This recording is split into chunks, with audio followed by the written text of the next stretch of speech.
A new After Effects tool is teased, virtual computer monitors arrive, and Maxon Santa comes a little early this year.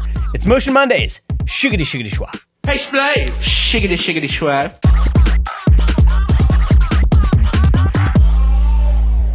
But first, a little Mostalgia. Back in the early 2000s, Chicago-based Digital Kitchen was crushing it with iconic title sequences like 6 Feet Under, True Blood, and Dexter. But one piece that really stands out is their mockumentary/showreel hybrid, designer/model. I always tell people that I don't work in motion graphics. I work in emotion graphics. The parody is so perfectly subtle that sometimes you're not sure if they're joking. Anyone who's worked with high-powered creatives knows that language can get pretty flowery, and this piece nails that vibe. Is my work beautiful because I'm beautiful? Or am I beautiful because my work is beautiful? It's probably a little bit of both. It's also a fascinating time capsule featuring CRT monitors, early Avid systems, and glorious standard definition footage. What I love most is how Digital Kitchen used comedy and weirdness for marketing instead of the usual sizzle reel approach. This piece made waves in creative magazines and blogs, bringing them serious exposure and probably some sweet client work. We could use more of this energy today. Sometimes we all take ourselves way too seriously. Not me, though. The artist known as Mr. Updates just teased a new After Effects tool on X that has motion designers buzzing. It appears to be a mask-based shape deformer, and from the demo, it looks incredibly useful. Diving into their Gumroad page reveals a treasure chest of After Effects tools, many free and others very affordable. This is exactly why After Effects remains so dominant in 2D animation. Its ecosystem of developers and tools is enormous and growing daily. These independent developers continuously push what's possible in the app, making it harder and harder for competing software to gain ground. The community keeps building amazing tools that lock artists into the After Effects ecosystem, and this latest edition looks like another winner. Check out Mr. Updates' page and give them a follow. They're definitely cooking up some good stuff. Seattle-based 3D artist Jonathan Lampel just published an incredible resource on CGCookie.com called The Art of Good Topology. This comprehensive guide is packed with examples and images showing fundamental principles of good topology in 3D modeling. For animators especially, this knowledge is crucial. Bad topology can create weird deformations when you start rigging and animating. The article covers everything from basic principles to advanced concepts like managing poles, working with different polygon types, using subdivision surfaces, and crafting proper edge loops. Whether you're just starting in 3D or you're a veteran modeler, there's valuable knowledge here. These principles apply across all 3D software, from Cinema 4D to Blender to Houdini, making it a must-read resource for anyone serious about 3D modeling. The link will be in the description. Autodesk just dropped Wonder Animation following their Wonder Dynamics acquisition. This tool lets you shoot live-action footage with multiple camera angles and edits, then automatically recreates your entire scene in 3D, matching character movements and camera positions. While the results aren't Pixar quality, they're completely editable in Autodesk's tools like Maya, making it perfect for previs or rough scene blocking. This builds on Wonder Studio's technology, which focuses on replacing humans with CG characters and generating clean plates automatically. What's cool here is seeing acquired technology actually make it into professional tools like Maya in a way that high-end artists can use. Autodesk says in the article, unlike the black box approach of most generative AI tools currently on the market, we're empowering artists to shape their vision instead of just relying on automated outputs. This is the way, software companies.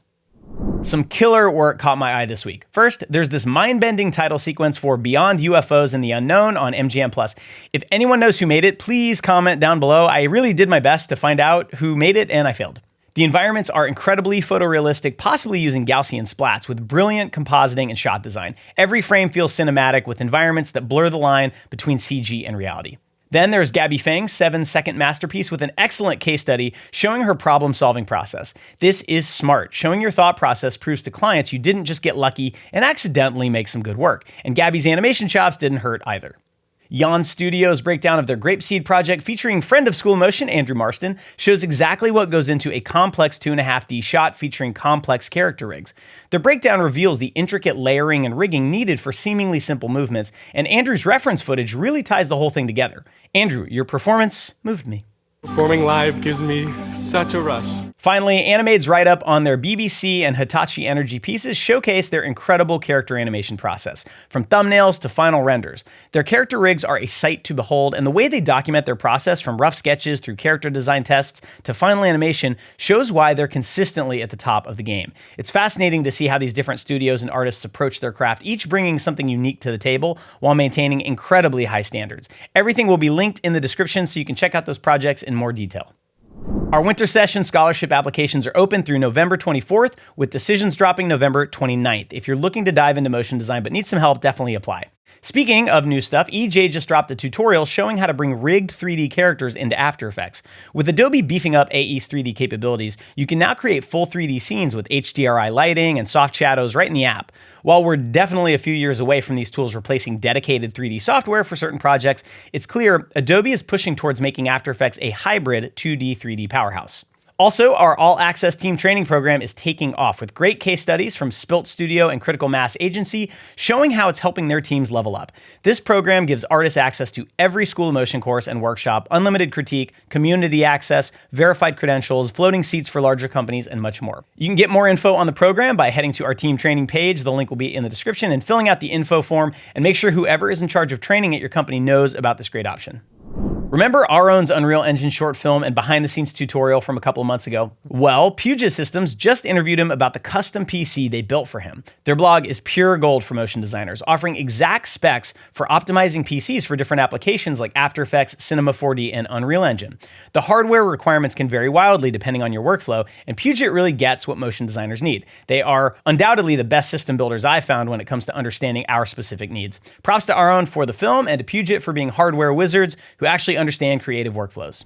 Luo, yet another AI video model, is showing some interesting potential. While a lot of the output has that typical AI weirdness, weird motion, disturbing fingers, general oddness, the background effects like smoke and dust actually show decent physical properties.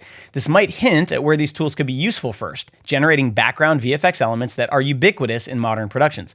I tested it myself, generating what I might look like if I was forced, Seven style, to eat a bowl of olives. Then I turned myself into a pillar of olives, Sodom and Gomorrah style.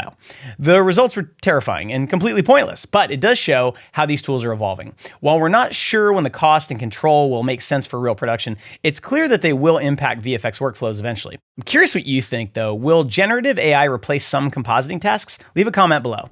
In other AI news, Runway just added advanced camera control to their video generator, letting you choose both direction and intensity of camera movement in generated scenes. While we're used to seeing AI's signature slow drifts, having actual control over speed and direction makes this more useful for editors hunting for perfect B-roll. Back in my freelancing days, doing rip-o-matics for ad agencies, a tool like this would have been incredibly helpful. Meanwhile, Runway's still caught up in that class action lawsuit alongside Stability AI, Midjourney, and others. So the legal drama continues while they keep shipping features. We'll keep you posted on any new developments. Time to celebrate our School Motion Student of the Week, Jay Heldenhays. I hope I pronounced that mostly correctly. He tackled the Rube Gold Bounce assignment in Animation Bootcamp and absolutely crushed it. This exercise teaches you how to incorporate realistic physics into After Effects animations, things like ball bounces and oscillations that aren't intuitive without proper training. Jay's piece nails the squash and stretch, physics, and that staggered wind-up before the bowling ball launch. There are so many little details, you can watch it repeatedly and notice something new each time. Based on this exercise, Jay is going to be a killer animator by the end of the course, and I can't wait to see your final project. Remember the Apple Vision Pro? Well, Apple is making waves again with a new feature letting you create high-resolution virtual monitors of almost any size in your real environment.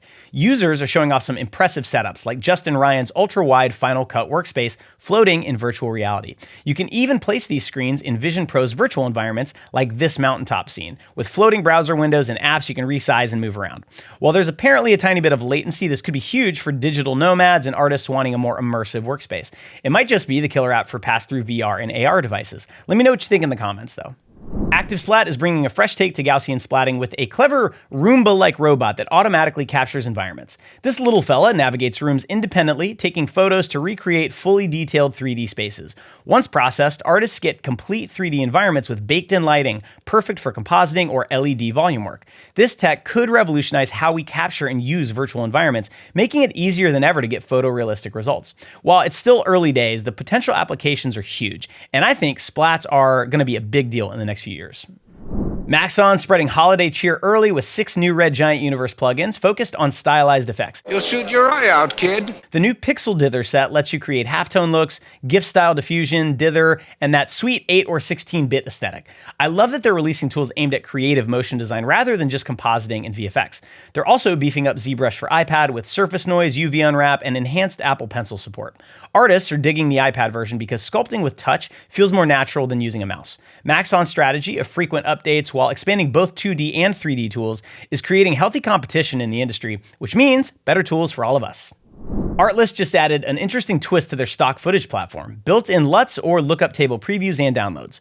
It's the first time I've seen this feature on a stock site, and while it might seem unexpected, it fits a larger trend of companies making high-end video tools more accessible to editors who might not be compositing or grading experts. These lookup tables can dramatically change your footage's look without requiring deep color grading knowledge, making them useful even for motion designers working with footage. You can play with the tool on their site now, and it's a great demonstration of how powerful LUTs can be for transforming the feel of your footage. And that wraps up another packed episode of Motion Mondays. Don't forget about our winter session scholarship. Applications close November 24th, with decisions dropping November 29th, and our all access team training program is taking off. So if you're part of a creative team of 3 or more, check out those case studies from Spilt Studios and Critical Mass and reach out to us for more details. Links to everything we covered are in the description. Hit that subscribe button to stay updated on all things motion design, and we'll catch you next week.